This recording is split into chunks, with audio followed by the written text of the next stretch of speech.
આગળના લેક્ચરની અંદર આપણે રોકડ વ્યવહાર, ઉધાર વ્યવહાર અને વાઉચર અંગેની માહિતી મેળવી હતી.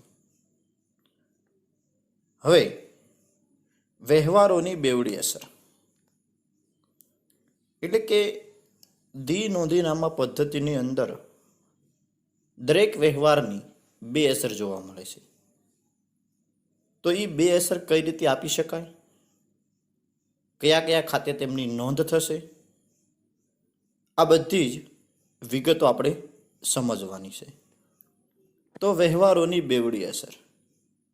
તો આપણે ધંધો કરતા હોઈએ તો ધંધાની અંદર ત્રણ વસ્તુ થતી હોય છે. ખાસ ધ્યાન દેજો, એક પછી એક ટોપિક છે. તો કે ધંધાની અંદર એક કોઈ પણ વ્યક્તિ લાભ લેનાર હોય અથવા તો કોઈ પણ વ્યક્તિ લાભ આપનાર હોય. ધંધાની અંદર આપણે કોઈ પણ ધંધો કરતા હોઈએ તો આપણે માલનું વેચાણ કરીએ તો સામેવાળો વ્યક્તિ લાભ લેનાર થાય અને આપણે લાભ આપનાર થઈએ. એટલે કહેવાનો મતલબ કે ધંધાની અંદર એક વ્યક્તિ લાભ લેનાર હોય અને બીજી વ્યક્તિ લાભ આપનાર હોય છે. ક્રમ નંબર 2, તો કે ધંધામાં માલ કે મિલકત વધે અથવા તો ઘટે. કઈ રીતે? તો કે આપણે ધંધાની અંદર માલ કે મિલકતનું વેચાણ કરીએ તો માલ કે મિલકત જાય એટલે કે ઘટે,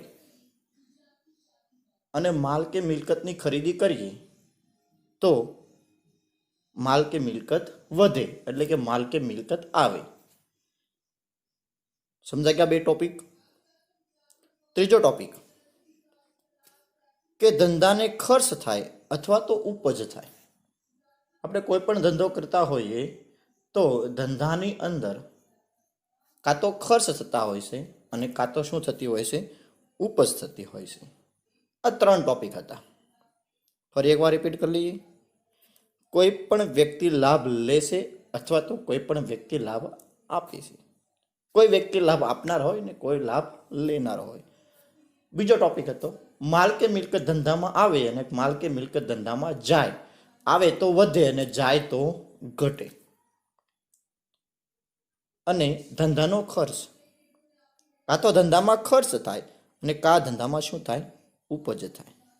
આ ત્રણ ટોપિક ખાસ સમજવાના છે અને આની વિગતવાર સમજૂતી આપણે મુદ્દા નંબર 6 ની અંદર જે જોવાની છે. પરંતુ વ્યવહારોની બે અસર કઈ રીતે આપી શકાય? કોઈ પણ વ્યવહાર હોય તો ઓછામાં ઓછા અંદર બે ખાતા સંકળાયેલા હોય છે. એ ખાતાની આપણે વાત કરીએ તો આપણને અહીંયા કીધું હતું એક વ્યક્તિ ખાતું હોઈ શકે, એક માલ મિલકત ખાતું હોય અને એક ઉપજ અને ખર્ચ ખાતું હોય છે. આ ત્રણ ખાતાઓનો સમાવેશ કરવામાં આવે છે. હવે આપણને ઉદાહરણ નંબર 3 દ્વારા વ્યવહારોની બેવડી અસર કઈ રીતે આપી શકાય ખાસ સમજજો, કારણ કે હવે જ આપણે બે અસર આપવાની છે. ત્યારબાદ બે અંદર ખાતા કયા કયા સંકળાયેલા છે એમની સમજૂતી મેળવવાની છે અને એ બે ખાતા ઉપરથી આપણે આમ નોંધો તૈયાર કરવાની છે. તો આગળ સમજીએ. ઉદાહરણ નંબર જે 3 છે એ આપણને નીચે જો કે કોષ્ટકમાં વ્યવહારો આપેલા છે. આ ઉપરના જે વ્યવહારો છે એ નીચે કોષ્ટકની અંદર આપણને જોવા મળે છે. તો આપણે ડાયરેક્ટ કોષ્ટકની અંદર જતા રહીશું. ક્રમ નંબર 1, ₹20,000 રોકડા લાવી ધંધો શરૂ કર્યો. હવે ધંધાનો માલિક ધંધામાં રોકડા લાવે છે એટલે કે આમાં બે ખાતા કયા સંકળાયેલા છે? એક તો ધંધામાં રોકડ આવે છે અને બીજું કે રોકડ કોણ આપે છે? ધંધાનો માલિક આપે છે. હવે આપણે યુનિટ નંબર 1 ને યાદ કરીએ તો એમાં આપણી બીજી વ્યાખ્યા હતી મૂડી કોને કહી શકાય. મૂડી કોને કહી શકાય? તો કે ધંધાનો માલિક ધંધાની અંદર જે રોકાણ કરે છે એ ધંધાને આપણે શું કહી શકતા? મૂડી કહી શકતા. તો આમાં એક અસર રોકડ ધંધામાં આવે છે અને બીજી અસર તો કે ધંધાનો માલિક રોકડ આપે છે એટલે એક મૂડી ખાતે થશે, કારણ કે ધંધાનો માલિક આપનાર છે. ખ્યાલ આવી ગયો આમાં? બીજો ટોપિક, ₹40,000 ભરી બેંકમાંથી ખાતું ખોલાવ્યું, એટલે કે રૂપિયા 40,000 બેંકમાં ભરી દીધા અને ખાતું ખોલાવ્યું છે. આપણે રકમ બેંકમાં ભરી છે. તો પહેલો ટોપિક, એક વ્યક્તિ તો બેંક થશે, કારણ કે લેનાર છે આપણા પૈસા, અને આપણે શું ભરી છે? અંદર રોકડ ભરી છે. એટલે એક અસર ક્યાં થશે? રોકડ ખાતે, કારણ કે આપણી પાસેથી રોકડ શું થાય છે? જાય છે. ખ્યાલ આવી ગયો બંને ટોપિક? ફરી એકવાર, બેંકમાં રકમ ભરેલી છે, તો એક તો વ્યક્તિ બેંક છે, બેંક એક વ્યક્તિ જ કહી શકાય આપણે, તો કે એક બેંક ખાતે અસર થશે, અને બેંકમાં આપણે રોકડ ભરી છે એટલે આપણી પાસેથી રોકડ જશે, એટલે એક અસર ક્યાં થશે? રોકડ ખાતે થશે. વ્યવહાર નંબર 3, રૂપિયા 3,000નો માલ ભારતીય બહેન પાસેથી ખરીદ્યો છે. હવે માલ આપણે ખરીદ્યો છે, તો એક તો આપણા ધંધાની અંદર માલ આવશે, કારણ કે આપણે માલ ખરીદ્યો છે. હવે કોની પાસેથી ખરીદ્યો છે? તો કે ભારતીય બહેન પાસેથી. તો એક તો ભારતીય બહેન આપણને લાભ આપનાર થશે, એટલે બીજી અસર આપણને ક્યાં જોવા મળશે? ભારતીય બહેન ખાતે. ખ્યાલ આવી ગયો આમાં? વ્યવહાર નંબર 4, રૂપિયા 5,000નો માલ વિપુલને વેચાણ કર્યો છે. વિપુલને વેચ્યો છે, તો આપણે વિપુલને વેચાણ કર્યો છે, તો એક તો વિપુલ આપણી પાસેથી લેનાર થશે, કારણ કે આપણે માલ વિપુલને શું કરેલો છે? વેચાણ કરેલો છે, એટલે કે આપેલો છે. હવે આપણે વિપુલને માલ આપ્યો છે, તો આપણા ધંધામાંથી શું જશે? સ્વાભાવિક છે, માલ જશે. એટલે એક અસર ક્યાં આવશે? વેચાણ ખાતે, કારણ કે માલનું શું કર્યું છે? વેચાણ કર્યું છે. ક્રમ નંબર 5, રૂપિયા 2,000નો માલ રોકડેથી વેચ્યો છે. આપણે 2,000ના માલ રોકડેથી શું કર્યું છે? વેચાણ કર્યું છે. તો એક તો રોકડથી વેચાણ કર્યું હોય તો આપણને રોકડ પ્રાપ્ત થતી હોય છે. શું થતી હોય છે? રોકડ પ્રાપ્ત થતી હોય છે. અને વેચાણ કર્યું છે એટલે એક અસર આવશે રોકડ ખાતે, અને જ્યારે બીજી અસર ક્યાં આવશે? વેચાણ કર્યું છે એટલે માલ જાય છે, તો એક અસર ક્યાં આવશે? વેચાણ ખાતે. ક્રમ નંબર 6, રૂપિયા 1,500નું ફર્નિચર ખરીદશે. આપણે રૂપિયા 1,500નું ફર્નિચરની ખરીદી કરી છે, તો ફર્નિચર આપણી મિલકત થઈ. હવે આપણે ફર્નિચરની ખરીદી કરી હોય તો ધંધાની અંદર ફર્નિચર આવે, અને રોકડેથી ખરીદ્યું છે, કારણ કે વ્યવહાર કેવો છે? રોકડ છે. તો એક તો રોકડ જતી હોય આપણા ધંધામાંથી, એટલે એક અસર ક્યાં આવશે? રોકડ ખાતે. ખ્યાલ આવી ગયો વ્યવહારની અંદર? આગળ વધીએ આપણે તો વ્યવહાર નંબર 7. તો વ્યવહાર નંબર ક્રમ નંબર 7, રૂપિયા 200 કમિશનના ચૂકવેલા છે. હવે રૂપિયા 200 કમિશનના આપણે ચૂકવેલા છે.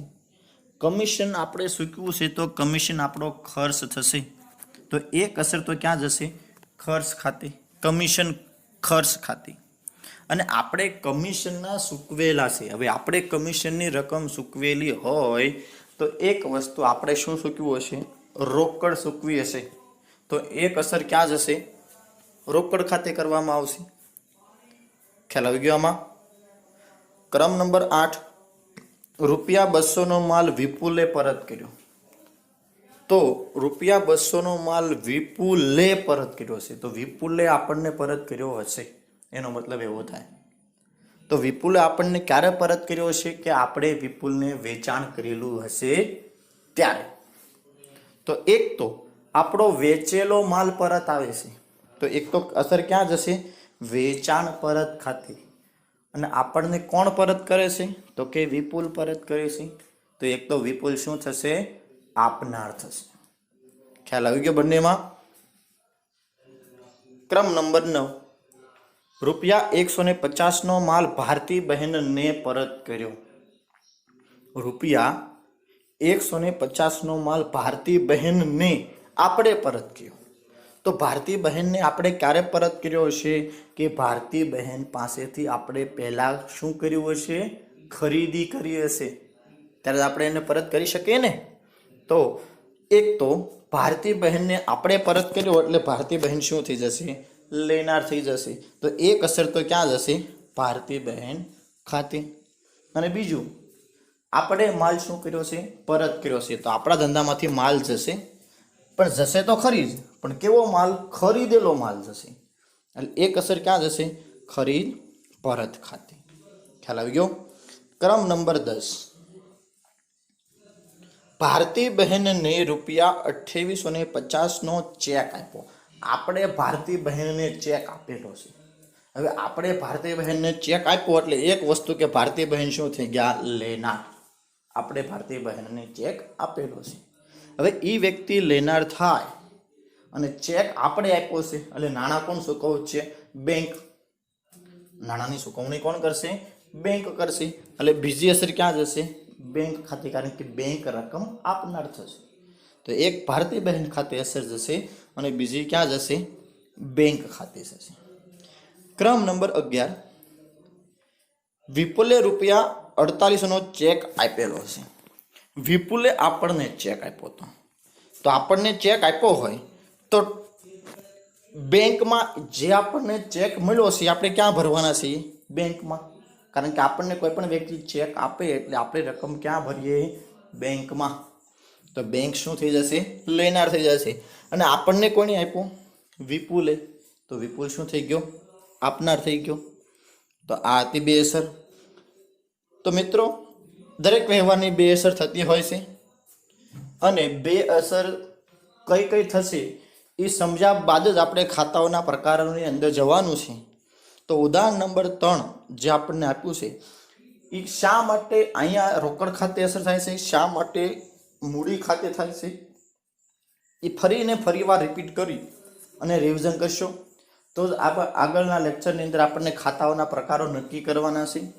પણ કઈ રીતે બેવડી અસર અપાય એની ખાસ સમજૂતી મળ્યા બાદ જ આપણે આગળ સમજી શકશું. તો આ જે ઉદાહરણ નંબર જે 3 છે, વ્યવહારોની બે અસર, એ ફરીને ફરીવાર રિપીટ કરી અને ધ્યાનથી સમજી લેશું. ત્યારબાદ જ આપણે ખાતાઓના પ્રકારો નક્કી કરી શકશું અને આગળ અભ્યાસ કરી શકશું. તો અહીંયા સુધી રાખીએ છીએ. ઉદાહરણ નંબર 2 અને 3 બે હતું ઉધાર અને રોકડ વ્યવહારો, અને ઉદાહરણ નંબર જે 3 છે વ્યવહારોની બે અસર જે આપણને આપેલું છે એ ફરી અને ફરીવાર રિપીટ કરી અને ખાસ કરીને સમજી લેશો.